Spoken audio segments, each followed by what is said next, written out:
ANATHEMA, THÁNA, ATHAMÉ. Chapter 5. Estocada. Burak was torn awake by a ruffle. No, a rustle. No, some sort of bellowing snort. He leaned out of the bed and to the ground. The packed earth beneath the concrete slab felt hot. He dressed himself and walked into the workshop. "Hey, buddy," he hailed to Sticky, who was stacking something in the corner. "You heard anything?" "Sounded like an earthquake," he replied. He didn't sound too reassured. "Felt like one too." "It did, huh?" Burak slowly scaled the steps, waiting for the bellow to be heard again. It wasn't. In the rust-heavy foyer, a tiny silhouette was perched upon a crate by the boiler. It threw Burak a peach-pit, hardened glance as he approached. "Oh, hello, you," he greeted Murky as she kicked her feet, agitated. "Do you want to come in?" "I've been inside. I was inside. Dirty, dirty place." Burak was going to scold her, both for having broken in and for being plain mean, but he didn't. He would prefer she stayed inside. "You run fast with these big legs of yours," she said after eyeing him up and down. "You could say I do," Burak mumbled. He felt an itch of pain in his bad knee. "We don't like that." "Who's we?" "My friend and I. She doesn't like that, so I don't like that either." Burak frowned. "And why doesn't your friend like that, Murky?" "Because she likes being fast. She's used to being fast. Faster than you." "Is she watching me run around?" "Yes, you could say that." Burak felt a cold sweat down his back like a whisper. "And who's that friend of yours who's trying to race me? Do I know her name? If I met her, we could have a fair contest." He tried to coax Murky into speaking. "She doesn't want to meet you. Not yet." The feral girl was stubborn as a bull and closed as a clam. "She says not yet." "Very well. I will wait. Tell her I'm not one to go down without a fight, though." "She knows." "Yes, she knows." Murky's eyes grew dark. She pouted, visibly irritated. The cold sweat breathed down Burak's neck and sank to his kidneys like a blade brushing his spine. "I will wait," he repeated. Slowly, he made his way to the door. Murky didn't move. She hummed and kicked her feet, as if deep in thoughts. He stepped outside and stood here the bride. She wasn't dancing like she had been by the fire. Her shoulders were low, her head high. She had been expecting him for a while.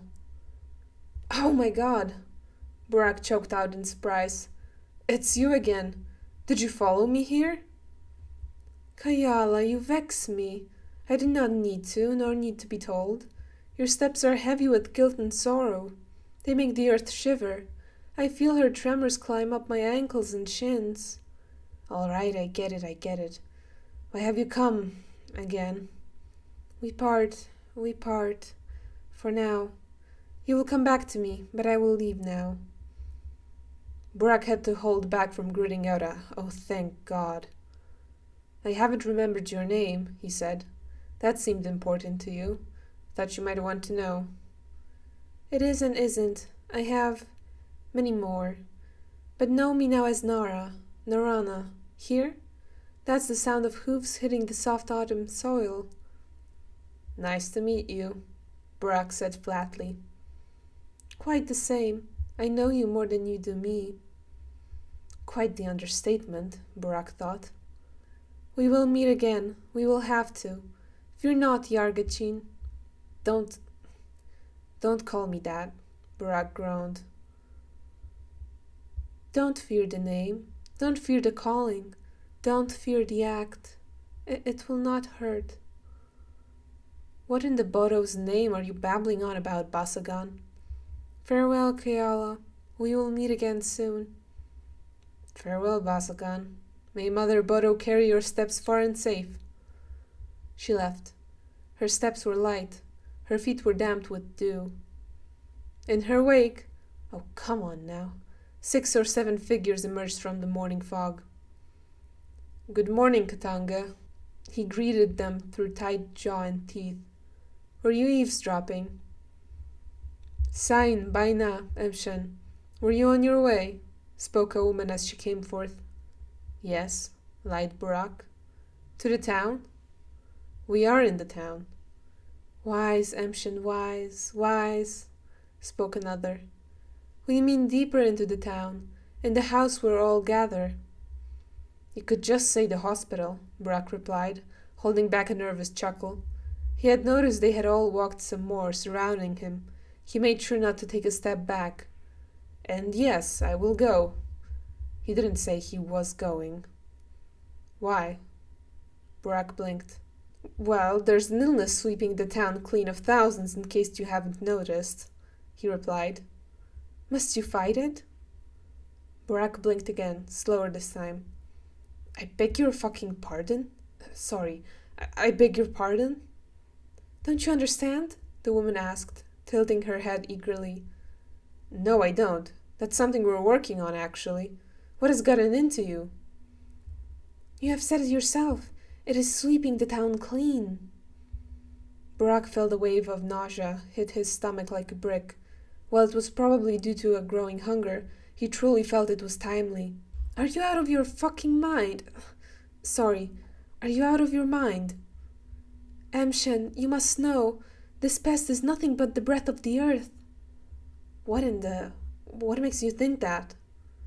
The earnestness in her tone sent shivers down Burak's spine. No, he thought. Superstitions. "Everything is of her, from her, because of her. We share her joys and her sorrows. She shares with us her flowers, her fruits, her gracious feather grass and hardy twires where she is joyous. She also shares with us her sunken pits, her bone-legged daughters, and her spat-out diseases when she is arrayed." Burak kept silent. "We cannot pick and choose what we take from her, Emshan. You know this. We must embrace her just as she embraces us. And when we do, Emshan, she extends mercy to us. When we do not tear ourselves from her skin, from her womb, where she feels the hollow we leave, if we nurture and give thanks to her, she will nurture and give thanks to us." Burak kept silent, louder this time. His head was starting to buzz. "And this is why you must not be sad, Asagir." "I'm sorry?" "We said, this is why you must not be sad. Your father is now in the earth, in her depths. He is cradled and warm. You can still see and find him wherever your eye lands, wherever earth stretches, where she is shut in her dark, silent embrace." Burak flinched then. "Don't speak of my father, will you? Please." Grief brewed. He could taste it below his soft palate, threatening to roll forth and punch in his teeth. "But it is true, Asagir. Lay down your sorrow into the earth and she will take it. She is present and alive with the bones of your father, with the soul of your father, and she will be wherever you look." "Okay," Burak gritted. "That's enough. Enough. I'm going to leave, all right? I'll go. I'm going." "To the town?" "Yes," came out of him as a hiss through a clenched jaw. "To the town." The air grew distinctively heavy. A whisper rolled through the crowd like a broken wave, torn but potent. "Very well," eventually spoke a man. "You have said we are working on tearing the pest from its roots," spoke another, slipping into the silence left by Burak to ask something he could read on other faces. "Is he going to be there too?" Who? Burak spat. He was starting to get fidgety, irritable, annoyed. On edge, too, having to have crushing control of himself not to let grief tug too hard at the ligaments of his throat.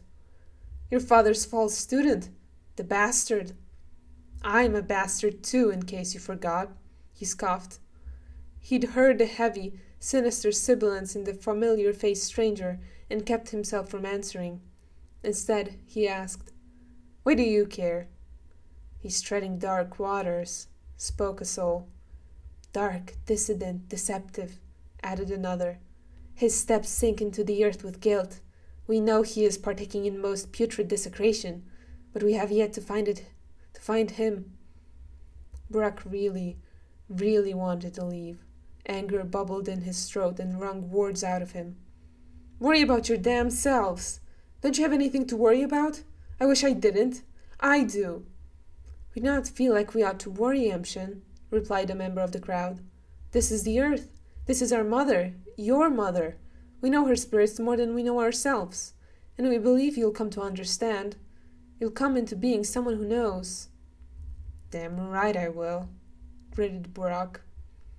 He didn't know who or what he would come to be. He couldn't know who or what he would come to be. But all he had left was that bare hint of pride, and the cracked vial in his chest where bubbled up sorrow, restraint, and resentment. Come out then into the steppe, Emshin. Come out then into the earth. Bother not the sick, who only feel the touch of the earth. Worry not about your father. And the damn thing overflowed. Enough! All those who had gathered flinched. Enough! Enough! Hammered Burak, and his voice croaked, and it sounded like a plea. Keep my father's name out of your mouth, you, all of you. Keep my father's name out of your damn mouths. Stop showering me with feel-good words about how he's back where he came from, and how he isn't in pain, and he can't be in pain now, and he's everywhere if I look for him, where I look for him. I know you believe it, and I know you want me to believe it, and I know you think I should believe it, and fuck, maybe I do, but it doesn't make anything easier. You understand? Eyes were on him. Eyes were on him, wide, shocked, surprised. Eager and tense, too, as they listened carefully. I can never go back home and say hello to him. I can never walk the threshold of our own home, my own home now, and see him here brewing tea or the disgusting coffee he tried to get me to drink once because he had spiced it up with Twyer florets or whatever that was. Sorrow struck him like a brick across the chest, and he wretched as grief tore through him from the guts up, bringing heartbroken bile to the back of his mouth. I can never have him tell me about my mother again. I can never tell him of my days at the capital. I never got to. I can never come back to him and turn to him for comfort when I have these... He heaved. The sobs were tightening in his throat, and he struggled to breathe. Horrific nightmares that none of you know anything about. I can never ask him to hold me again like I'm a fucking kid and I'm scared shitless. I can't do that anymore. I can't do that because he's dead, buried, and it brings me no fucking comfort to know I will hold him again when he is reborn as a blade of grass. Silence fell out of his mouth as his voice died on his lips. No one spoke still. I took the train to this town as my father's son, and I stepped foot in my own home as an orphan in air. This brings me no comfort, he repeated, shaking his head slowly. It felt heavy, stuffed, hot. It was red. It rolled on the tense column of his neck like it could fall off. He wished it would fall off. After a long silence, Burak wanted to cut with a knife. Someone spoke. We can tell you about your mother. Burak looked at them with wet, bulging eyes, mouth hanging open in what felt like shock. Anger jumped at his throat and bit into it with the force of a hound. He roared, Leave! Leave, all of you! Do not come to me with your words. Do not come to me to help you find anyone. Scatter, or I will make you. And they did. Slowly, some walking backward, their piercing eyes still on him, still scratching the surface of his face as it unraveled. He unraveled. When all had gone, grief crushed him in half, and he bent forward as he fell, ground biting his open palms, and he sobbed. He sobbed. He cried horrible wails that he tried to contain because he was a grown-up, and he'd never felt less like one than now. He'd toughened at uni. He'd hardened at war. None of this mattered. The clay of his shell was breakable. Red where his heart and lungs bled out slowly. The clay of his shell had been molded by his father's hands. What was he to do with it now? He could see the cracks.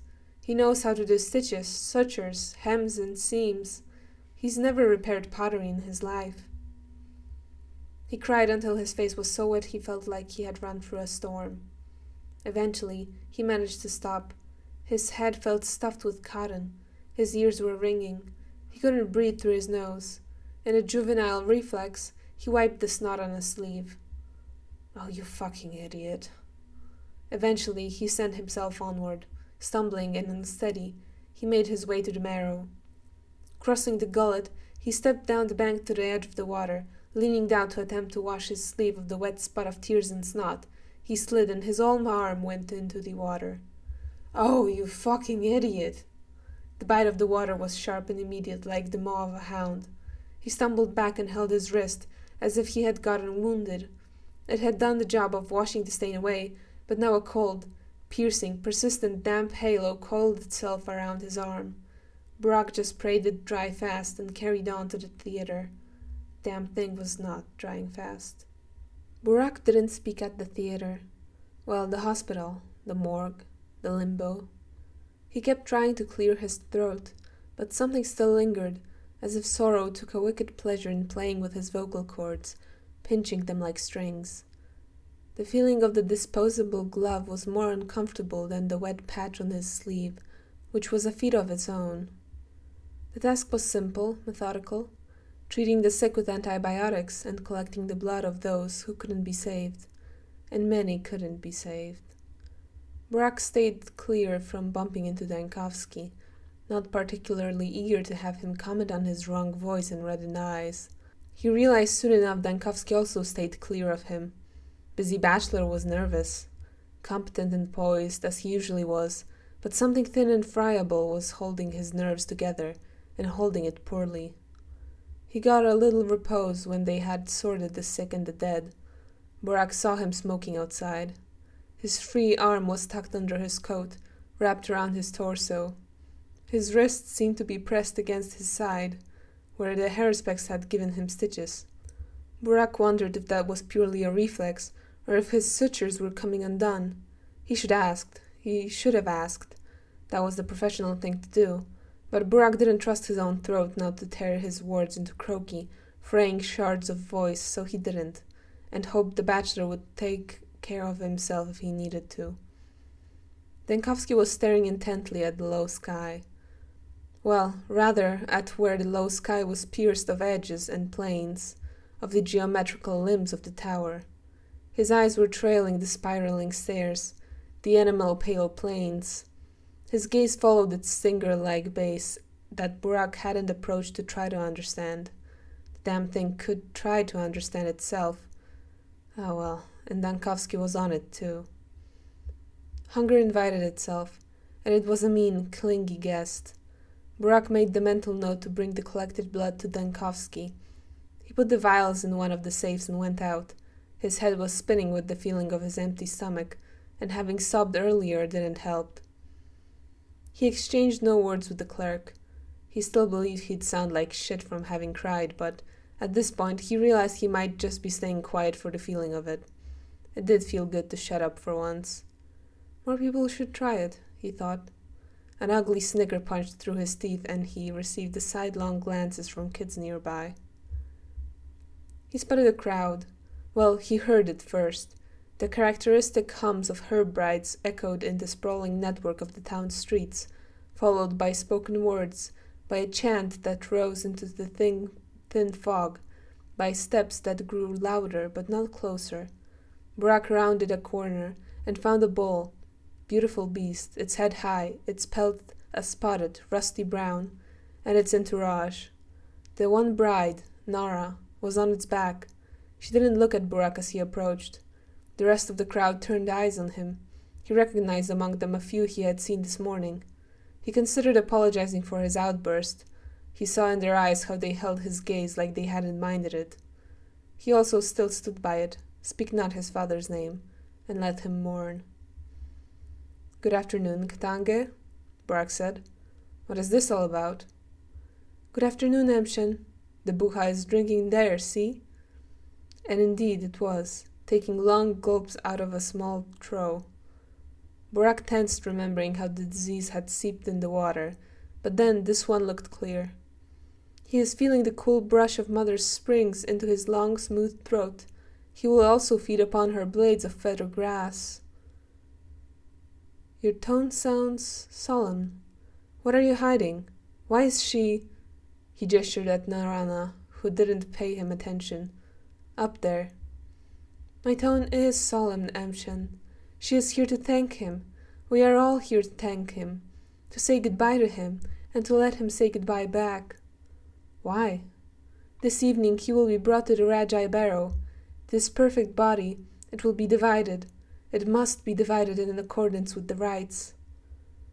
Burak felt he knew what that meant. He will be laid on the Rajai stone and be open like a perfect heart, and then, yes, his perfect heart will beat to the rhythm of Baro's breath. And then, yes, the sky will align itself to him, will align itself to her. Then, we will be aligned with him, and with her, and with the sky too. And who is to conduct that rite? For what purpose? Is this bull getting sacrificed to stop the plague? Burak knew he had misspoken immediately. He expected unkind gazes on him, but they were mostly placid, as if they remembered his outburst and didn't want to shake him too much. He found he disliked that more. His skin itched when the feeling that he was handled with kid's gloves struck him. The weight of the illness brushes us barely. We tread here lightly, and it treads lightly around us. No, no. The buha will be opened for other reasons. Oh, as we've said, he will be to align, to stitch, to thread, and you are to conduct the rite, Yargachin. We need you for it. Not cut but yours is acceptable. Burak knew this was coming. Do you even trust me for this? The eyes of the crowd lightened, as if this morning had already been banished from their memories. They nodded, slowly, solemnly. We do, Yargachin. We trust your steady hands. And then we will trust you to do what needs to be done with the buha's blood, with the buha's meat. His flesh is clean, his fluid is pure. He has never been ill. He cannot be. We know you need it. Burak could have reached out and felt the undertone, heavy, dense, thick and mildly derisive. We know you want it. I'll come. I'll cut your bull open. Not just our bull open, Yargachin. Yours too, the earth's bull, the sky's bull, the river's, hills. The speaking woman marked their pause. Which is to mean yes, our bull. Tonight at the Rajai barrow. Do not make us wait, or we will send someone after you. I will find you. He bowed to the bull. Oh, he didn't make it solemn and grave, just a little tilt of the head, but this seemed to please the crowd a lot, and maybe the bull too. The crowd shaped itself like a wall around the beast, and slowly, with no harsh movement, made it carry on its way. Burak thought about warning them of the unsafe districts around, but they already had gone forth without a care. The group walked the town's thread-like hyphae of streets, passages, and narrows. Burak watched them be swallowed by the faint fog, and was on his way. He found he hadn't walked far from the theater, and picked a bench to sit on. He ate hardened bread and dried meat in silence, welcoming the bites with an almost religious bliss. He chewed longly. A tooth in the back of his mouth protested a particularly firm bite with a twinge of pain. Oh, tough it out. Burak thought about the bull, the dying bull, the already dead bull. Oh, was he happy? Was there bliss on being brought to the slaughter? Then he thought, was there bliss in slaughtering? Oh, that thought landed right his mind bore a crack. Grief, this damned thing again, collided with the thorn in flank of a memory of war, of how a body becomes overflowing. And Burak felt himself retch. He retched and heaved and sobbed again. He felt like he could throw up a lung. One less vessel for sorrow to fill to the brim and tip into him slowly. He crept back into the theater to retrieve the vials, and was back out again. Oinon? Burak called in the stairs. His voice had croaked, still rung thin from earlier, but he was sure he could be heard. When he received no reply, he walked into the room, pushing the door slowly. Peeking in, he couldn't see Denkovsky at his desk or by the window. Oinon? Oinon, he repeated, lower. With a sweeping gaze, he spotted the bachelor's pants draped over the room divider. Oh, Burak muttered. Burak, he was called from behind the screen. Sorry, I can come back some other time. I am merely lying down. I got the hems of these pants wet. Burak fiddled with his own wet sleeves, feeling the cold gnaw through. Bad day for us both, then.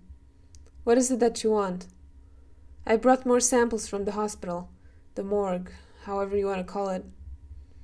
There was a pause, in which Burak heard the bachelor sigh, as if struggling to keep himself awake. Leave them by the microscope. I'll get to them. Burak did. What happened? He asked, pointing, not that Dankovsky could see, at the pants let out to dry. I went knee-deep in the river, Burak. Nothing to write home about. Ah, Burak teased. Did you get pushed? Dankovsky didn't reply, and silence started to swell like an uncomfortable, cumbersome parasite. Burak lowered his arm. He didn't understand what that could be about. I tried to cross it, Burak. But why? The other side is barren. Another silence.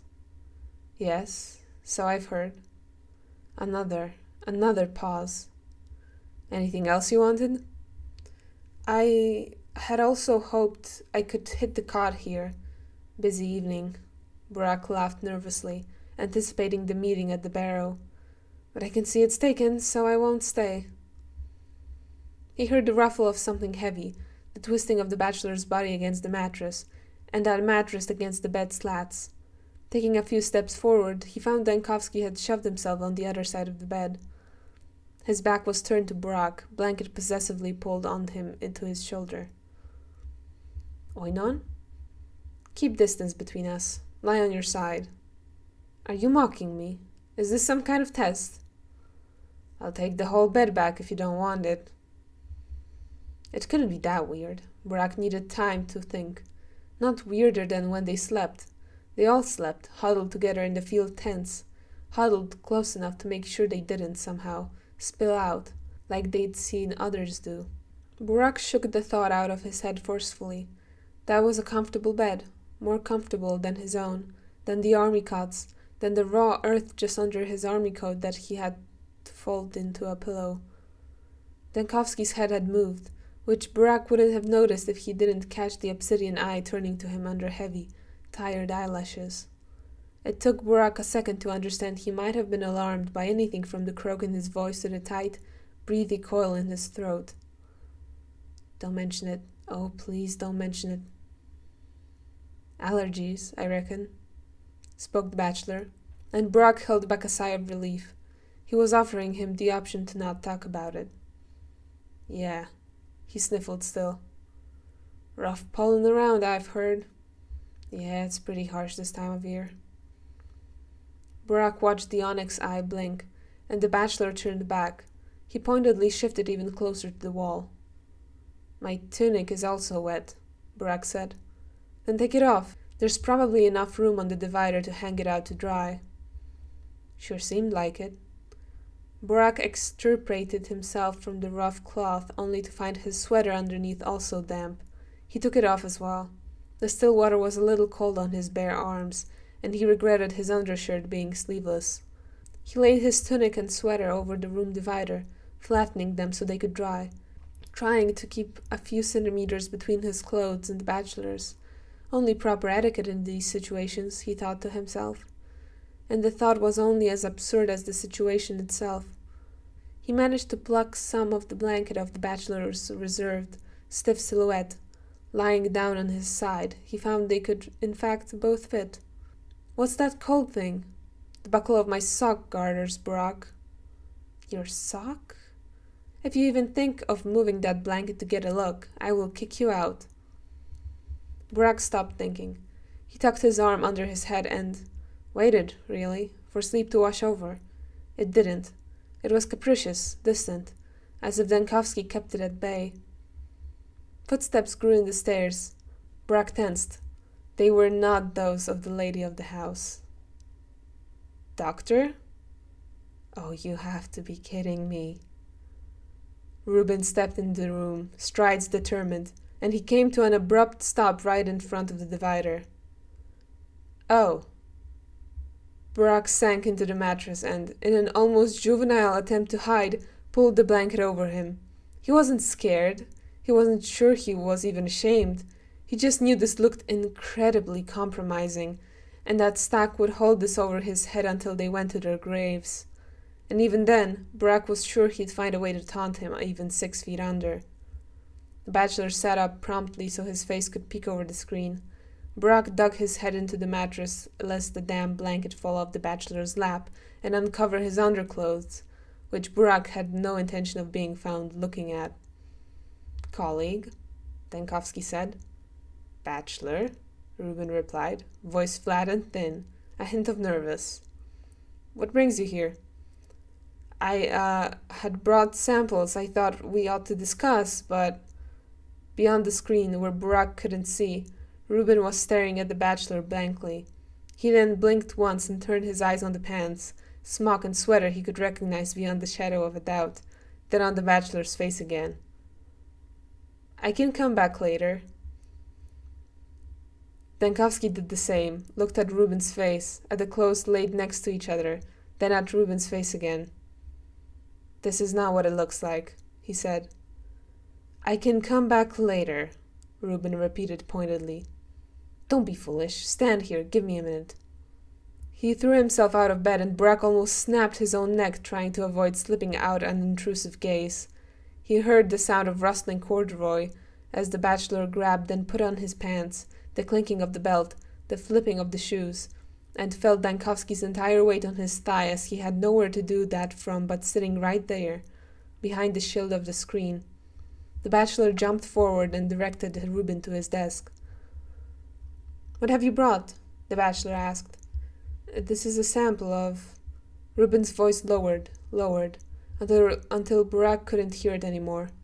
They kept speaking. He could see their lips moving, but he wasn't invited to join. The bachelor had his back to the bed and leaned towards the desk, on which Reuben displayed colored vials the size of a finger and his notes. Periodically, Stanislav would throw Burak, who hadn't budged and stared at them from the pillow of his bent arm, sidelong glances. They didn't feel particularly accusatory or mocking, but Burak still found himself jittery under them. Burak then did something profoundly stupid. He had no idea what compelled him to, maybe wanting to make Stanislav uncomfortable in return. Maybe he felt particularly emboldened now that he didn't have the pocket of his smock to fit idiocy in, and pointedly wiggled his eyebrows. Stanislav didn't flinch. He observed Burak and waited for him to dig himself a little deeper, which he did. He threw a glance at Dankowski and wiggled his eyebrows again. When Stanislav still didn't react, he did it again, pointedly raking his gaze down the bachelor's back before the eyebrow wiggle. It hit Burak that this was, in fact, going to make matters potently worse. Right as the genius idea to stop struck him, the bachelor turned around swiftly and stared at him dead in the eye. "Anything I can help you with?"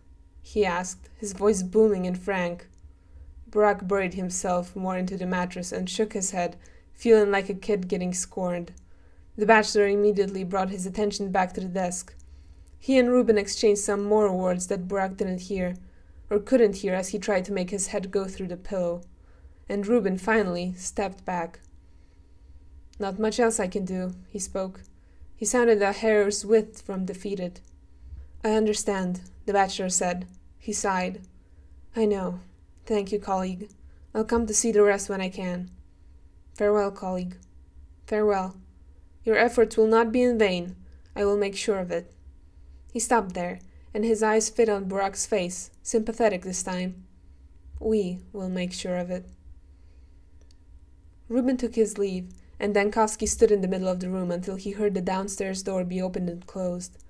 Then he let out a gritted curse and just short of tore his pants from his legs, undoing the buckle furiously.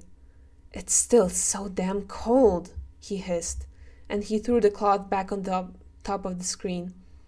Burak instinctively rolled to the wall side of the bed so the bachelor wouldn't have to crawl over him, and they both settled back down.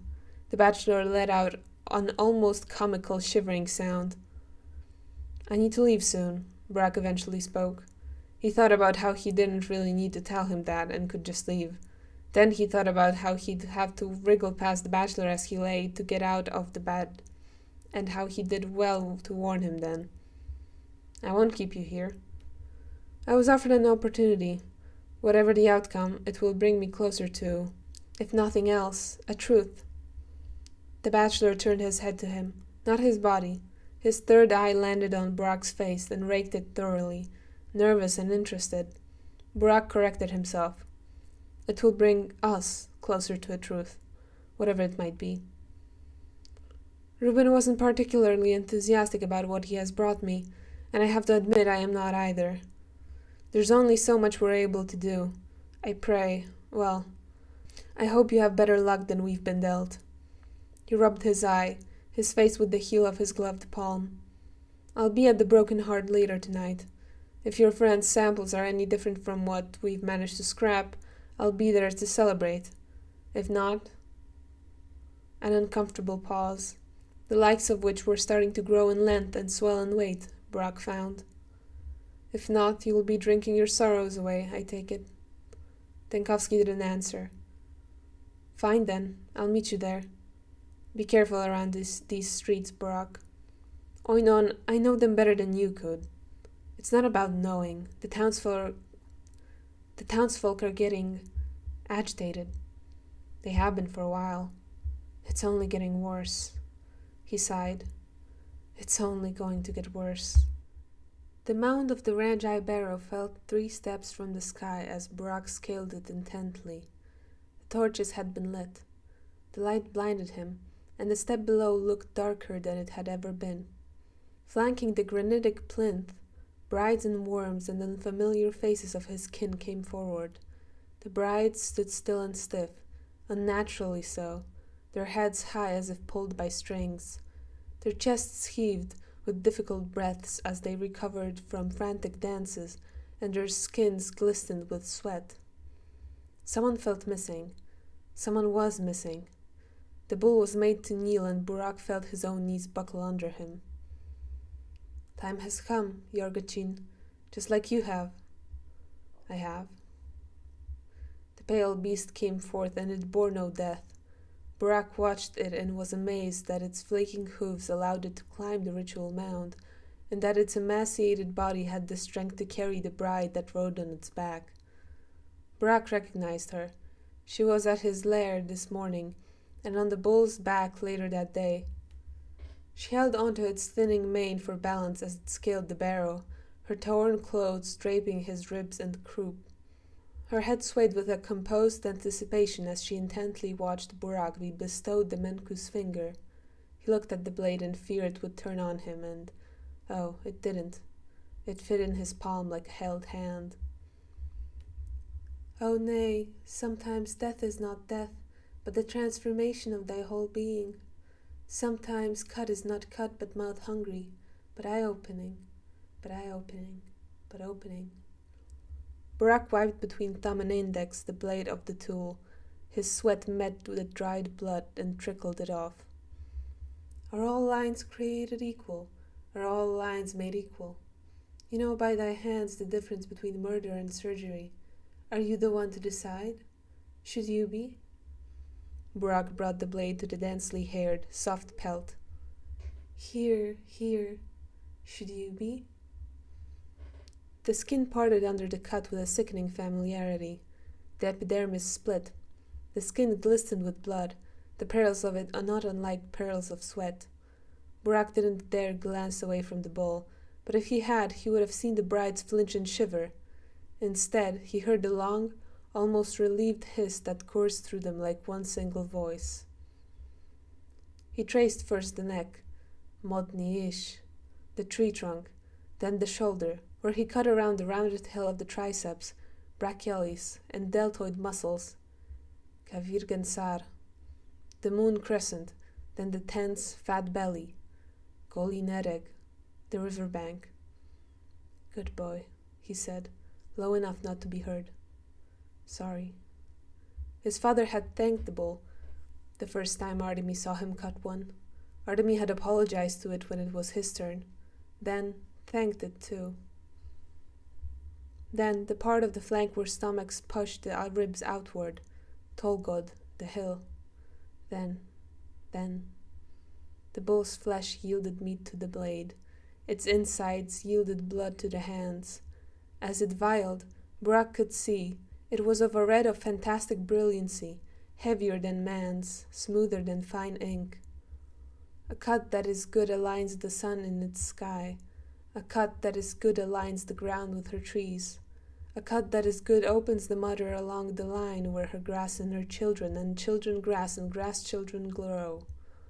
A cut that is good, Yargachin, will undo a knot so bound can be the threads that needed be. And was this a good cut, Worm? Watch and see. He has thanked you generously. He had. Burak thanked him again in turn. This blood, Yargachin, is precious, special. Drink, don't spill it. One of you told me the bulls do not get sick. Is this true? As true as the Tanga allows it. As true as the earth bears truth. Yes. Very well. Burak carefully wrapped the meat so it could be transported. It was not to go to waste. He felt himself salivating. He picked and carried the vial. He picked up a jog, then a run. Then he dashed past the cemetery and into the town, where he almost slammed face first into the broken-hearted shut door. In the dense, suffocating air of the bar, where music hung dense and low like thunderclouds, the bachelor was nowhere to be seen. Burak looked around. The glances on him were less bitter than they had been, but he still felt how they clung to his skin.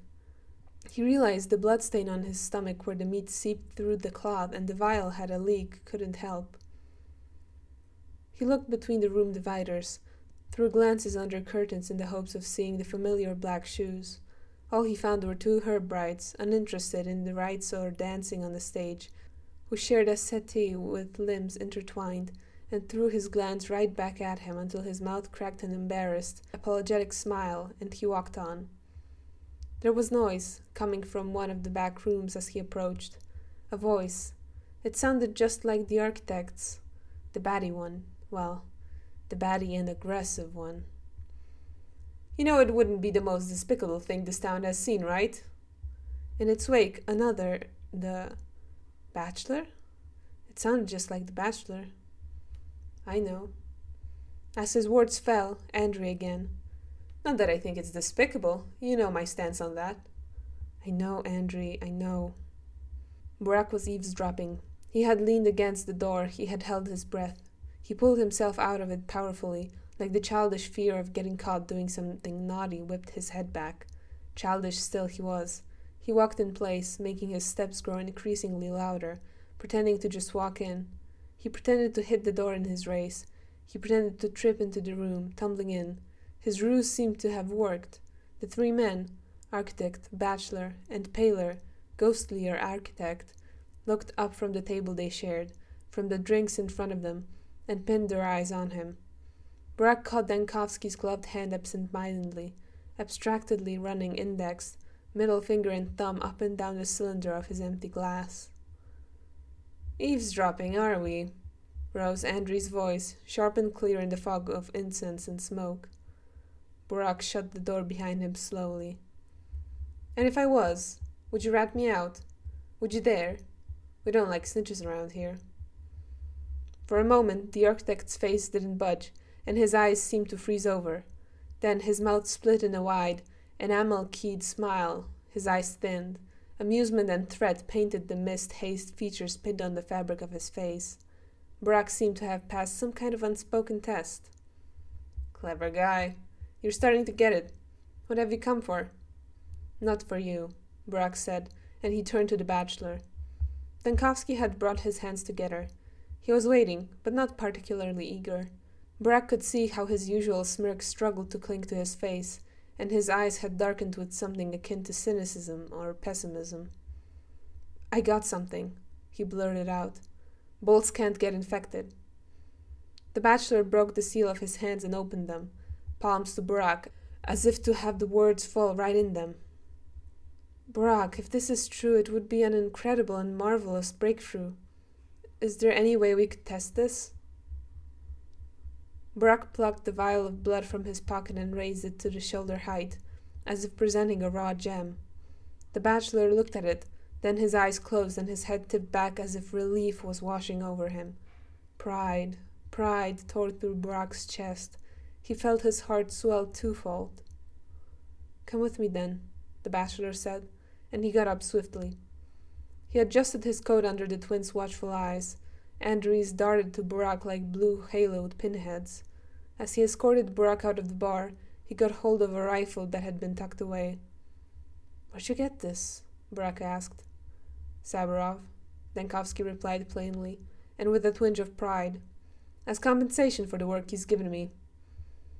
"They've truly sent you around this town 10 times over by this point, eh?" "Make it 11, Burak. Make it 11.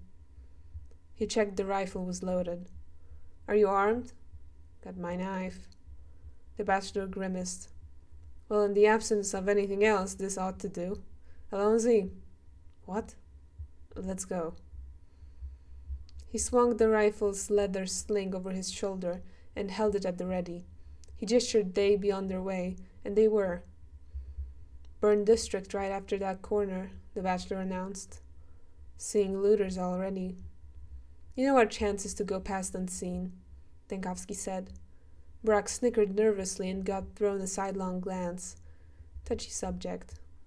"Weapon at the ready," he ordered, and Burak obeyed instinctively, bringing his palm to the pommel of his knife. They were halfway through the warehouses when Burak realized they were hunted. A sudden shiver crawled up him like a fire ant. "I should have kept that damn rifle when the commander offered it to me." He turned on his heels, unsheathing blade, and barely had the time to realize the bachelor had pushed him down that a thrown knife swung overhead. The deafening sound of a gunshot tore through his jaw from joint to joint, and the bullet it tailed tore through a mugger's skull directly between the eyes. He was moving fast enough that Burak knew he would have missed, and his mouth hung open from both shock and awe. "You're a wicked good shot, Einon," Burak panted as Dankovsky pulled him on his feet, and the thin line of the bachelor's smile tugged on the sides just a little bit more. In the daze, Burak remembered an intuition he had when they first met, and asked, "What battalion were you in?" "Oh, I didn't go to war, Burak." "You didn't? You don't seem the too sickly to fight type. I doubt they'd have refused an account of lunacy either." Dankovsky shot him a dark glance. "Oh, I've pissed him off." But the anger in it vanished as fast as it had come, and he replied, "I was lucky. I received a grant for my research just in time, and I was passed over." He brushed dirt off Burak's elbow and picked up the pace. "Then where?" "My father," he started, weaving through narrow streets. Burak found he had this barely perceptible sigh in the voice that he couldn't quite decipher was irritation or fondness. "Was an officer. He insisted on teaching me to handle weapons. I do not doubt he had the hope of making me a military man right until I left for university. He trained me. He made sure I could handle a weapon." "And trained you well, Jesus Christ," Burak mouthed, throwing one last glance at the man he had shot as precisely as an arrow hits a coin. "You flatter me, Burak," Dankovsky protested lightheartedly, but Burak very much heard the pride in his voice as the offered admiration. "Don't get too excited. I'm not trying to do that too often either. You never struck me as the gun-fond child type." "It's because I wasn't." As if to contradict himself, but impressing Burak nonetheless, Dankovsky aimed and hit a mugger directly in the hand he was readying himself to throw a knife with. The bullet went straight and frank through the palm. The knife fell blade first into the mugger's shoulder. I vastly preferred collecting beetles with him. "Why the insistence, then?"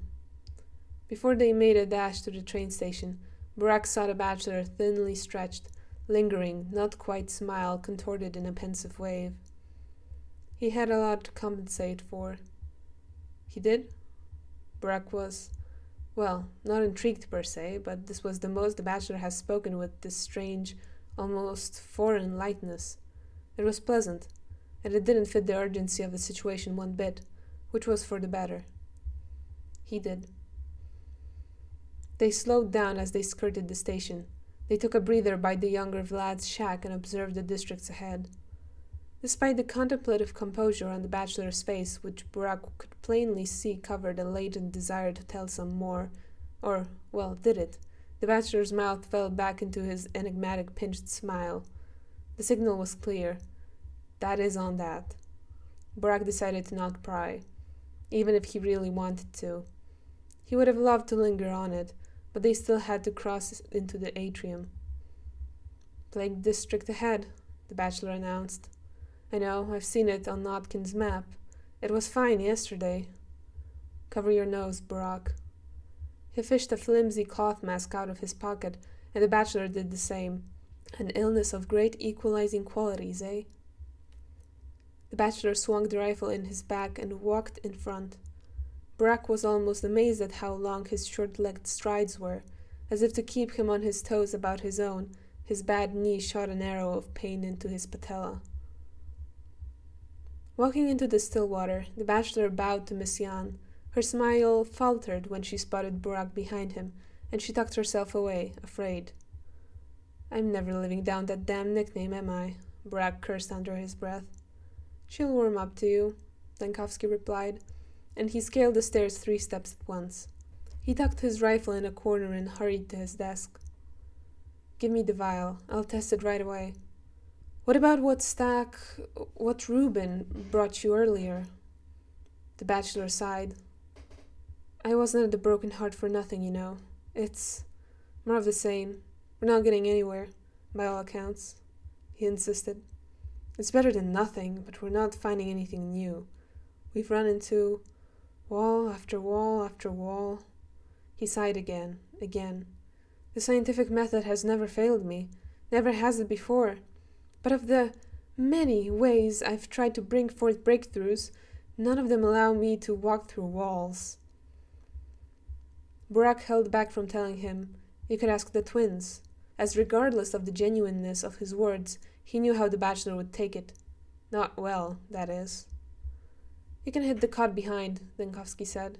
"I will wake you when I have the results." "And then kick me out so you can sleep," Burak said, a hint of jest in his voice. He remembered too late the bachelor telling him to stop with this question. "Or would you rather sleep downstairs?"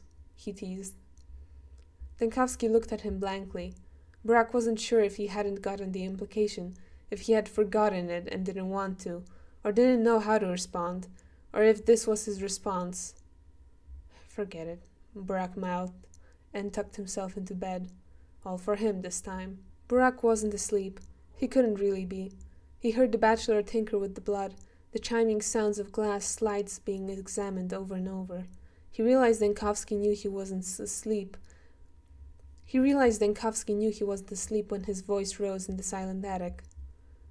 "I think you might have gotten the wrong impression about me and Ava, Burak."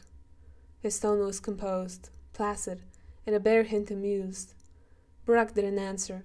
He watched him move around slides, vials, and syringes, then stretch longly before shedding off his coat.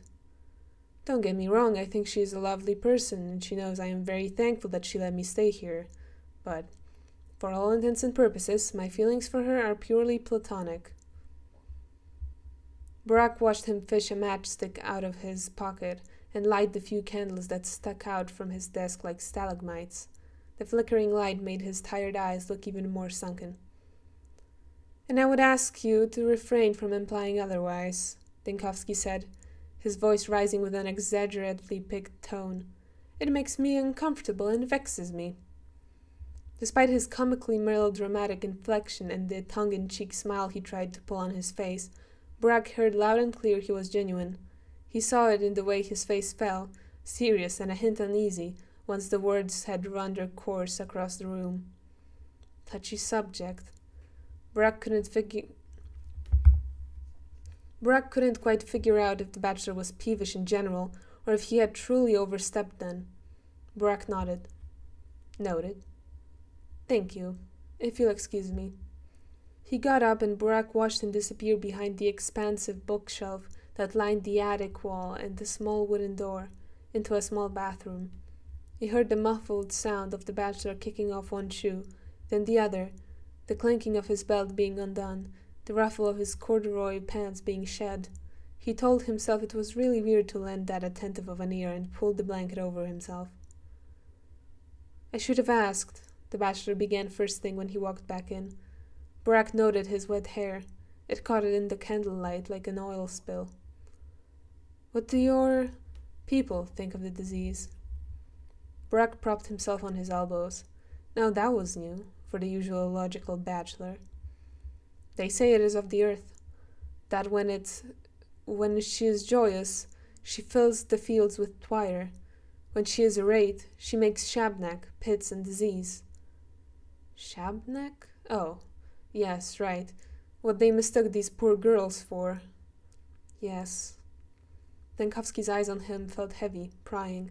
He could see in their squint that he wasn't particularly on board with that explanation, and the quirk of his mouth that he found it profoundly backward.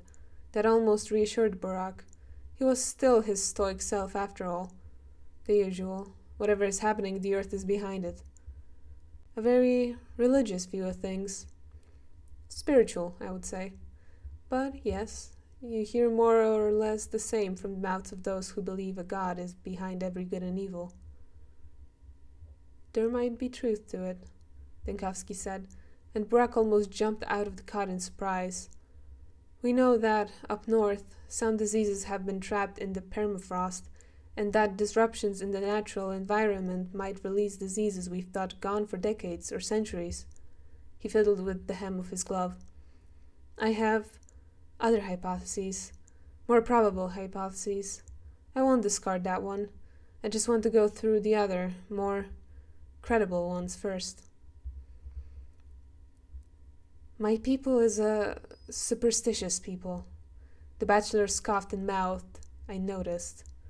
Burak tensed and frowned. He had meant it, but still felt hurt. He felt so close and so distant. He decided the bachelor didn't need to know about whatever turmoil that was. There is always some truth to what they say, but how much of it is hard to quantify. The bachelor nodded. So, about the blood? The bachelor brought his eyes on him, then on the messy desk. He sighed. You were right, he said. About the bulls not getting sick, I mean. They have a fantastic immunodefensive response. Their antibodies proliferate incredibly fast. They could, theoretically, be useful to us, but... Observe this sample. Compare it with this one. Notice something? Burak didn't have the time to open his mouth that he continued. The bacteria is in constant mutation in human blood. It keeps shifting shape, so to speak, to bypass or annihilate every natural defense. In bull's blood, it is stagnant, see? It doesn't even act. Once inoculated, it falters. It dies. You said the bull blood could be useful. Conditional. We could use these antibodies, but the difference of action of the pest in human and in bovine blood makes it more interesting on a purely theoretical basis. An inoculation would likely result in the native and the xenogenic antibodies turning against each other as an immune response. The body attacking itself, and we wouldn't even know how to stop it. At least we know the pest kills fast. Burak saw how the bachelor trailed his hands over his arms and shoulders. He watched the nervous shudder run through him, restrained, crushed by gloved hands as they gripped his shirt. He was getting angry. He was getting tired. I don't understand why it behaves this way, Burak. I don't understand how it can behave this way. It's like it has a goal, a purpose. Oynan, you're talking nonsense. You're very tired. He was. Very tired, Burak meant. He was less sure the bachelor was speaking nonsense. The illness playing shapeshifters was starting to unnerve him. I am. He rubbed his closed eyes with his gloved hands. I am. I'm going to get some fresh air. Walk to the tower, maybe. Is that what you were talking about? At the bar? The tower? Burak knew what he had heard. It didn't sound like it was about the tower. The bachelor didn't reply for as long as he took to put on his coat. Yes, Burak, we were talking about the tower. Burak didn't like being lied to his face. His frown deepened. The bachelor turned his back to him as he ready to leave. Burak found him tense and fidgety. Maybe he'd accepted being lied to, this time. He felt there was something Denkowski didn't say, something subterranean or hidden. Or maybe subcutaneous would be more suited. Burak saw damn well how he fiddled with his cuffs, his gloves, his perfectly placed cravae. It lived within. The bachelor left, and his steps were slow, purposeful, pensive. Burak didn't fall asleep. Burak couldn't fall asleep. He slipped out on tiptoes. Outside, the bachelor had sat on a bench, a stone's throw away from the cathedral. His head was dipped back. His hands were clasped almost meditatively. His eyes were on the tower. Again, his eyes were on the tower. Burak stopped to look at it. Damn thing was tall. It was tall, and it was a little bit beautiful. All right? Burak could admit, if nothing else, that it was a little bit beautiful. In the night, and out of the street lamps' halos, the coal of its stairs was pitch black, its planes a crystalline ivory that radiated light from within. And, if nothing else, it and the bachelor, black-cloaked, black-haired, black-eyed, skin-pale, didn't look too dissimilar. End chapter.